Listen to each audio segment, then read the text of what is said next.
Welcome to my YouTube channel Student Academy को स्वागत करुच्ची। जो प्रथम थर पर चैनल को विजिट करते चैनल को सब्सक्राइब करना आज ही चैनल को सब्सक्राइब कर दिंतु। ये लाटेस्ट अपडेट सर्वप्रथम पाइपर। जो भत्तार समस्त अपडेट पाइबा चाहते ताल आम चैनल को सब्सक्राइब करूँ, भत्तार समस्त अपडेट पाइपर। ये जो रोचे 3000 भत्ता वृद्धि दाबी ये देखिपे सामाजिक सुरक्षा और भिन्नक्षम भत्ता वृद्धि करने सरकार निकट में बहुत दिन हम दाबी रही जहाँकि कलेक्टर ऑफिस ता सहित आपणकर सब कार्यालय घेराव कला परे भी आज पर्यंत सरकार निद हजुनी।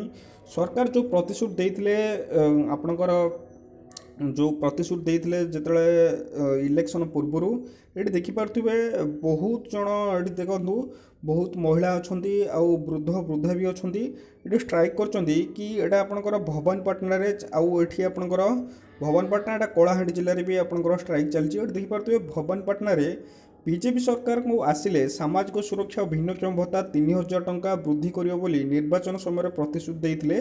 सरकार गठनर प्रथम बजेट 80 वर्ष अधिक वयस्क एवं 80% अधिक भिन्नक्षम 3500 टंका भत्ता प्रदान करने घोषणा करथिला, किंतु 6 मास पर भी हिताधिकारी हताश होइछन। देखंतु एई जोटा अछि आपनकर 80 वर्ष अधिक आउ जो माने दिव्यांग अछंती 80% सेमानकर 3500 टंका भत्ता खूब शीघ्र घोषणा होबाक जाउची, किंतु जो 6 मास पर भी सेटा कार्यकारी जेहेतु होनुतला सेटा जनवरी को हबो। ए नै भवानीपाटना 60 रु अधिक भत्ता हिताधिकारी नै मंदार बगीचापड़ा दुर्गा मंडप मुई कलाहांडिया फर कलाहांडी संगठन तरफ एक बैठक बसला।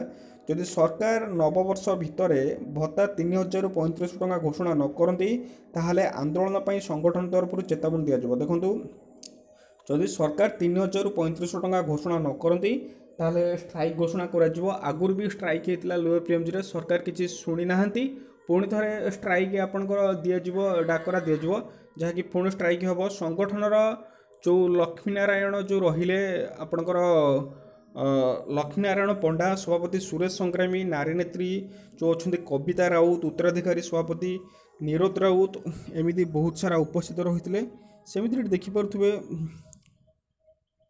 कलाहांडी सेमती बीजेपी सरकार निर्वाचन समय सेमती 3035 टंका वृद्धि करी सरकार गठन प्रथम बजेट रे ये भी सही सेम आपंकर अच्छी। ये देखिपे ये जो रही विकासर परिभाषा विकसित ओडिशा जो थी कि सुनिश्चित होउची लोकों सामाजिक सुरक्षा यहाँ आपंकर खूब शीघ्र घोषणा होगा जाऊँगी। जोटा सामाजिक सुरक्षा भत्ता जो मैंने 1200 टंका पाउले सेमानकर भत्ता बढ़िया जाऊँगी 3500 टंका खूब शीघ्र होगा जाऊँगी।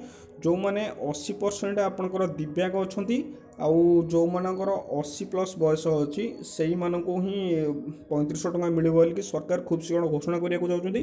किंतु ये जो निर्वाचन प्रतिश्रुति सरकार देता सरकार आज पर्यंत से निर्वाचन प्रतिश्रुति आज पर्यंत ताहा ग्रहणीय कर विचाराधीन कर कि जहाँकि निर्वाचन जो कहता जदि आम गवर्नमेंट आसब समस्त को 3000 टंका भत्ता आपंकर दिज्व से 3000 टंका समस्त को देवा दरकार खाली 80 वर्ष रु अधिक 80 वर्ष आज पर्यंत जदि देखा एବେका समय जो देखा 80 वर्ष रु अधिक कहीं भी बचुना जदि कहीं आपंकर बचुं बहुत रेयर। तेणुक 80 बयस से जो बयसटा 80 अच्छी से आपंकर 60 करवा कथा 60 जेहेतु 60 रु भत्ता समस्त पाँच अलग राज्य में जेहेतु अधिक 6000 5000 लेखा दौरान तेणुक 60 वर्ष रु प्लस जो मैंने भत्ता पाँच से आपंकर 3000 टंका लेखा दबा दरकार। जो मैंने दिव्यांग अच्छा से 3500 देले किसी ना और जो मैंने विधवा भत्ता जोड़ा से भी बढ़ावा दरकार। तेणुक सरकार जदि भत्ता दाबी पूरण न करती ताहले आगु को आपंकर स्ट्राइक जारी रहिबो। जो स्ट्राइक रे कि सरकार निद हजिबो आ सरकार निहाती भाव में आलोचना करेंगे ता सहित घोषणा करेंगे। एतिक थिला इनफॉरमेशन। Thank you.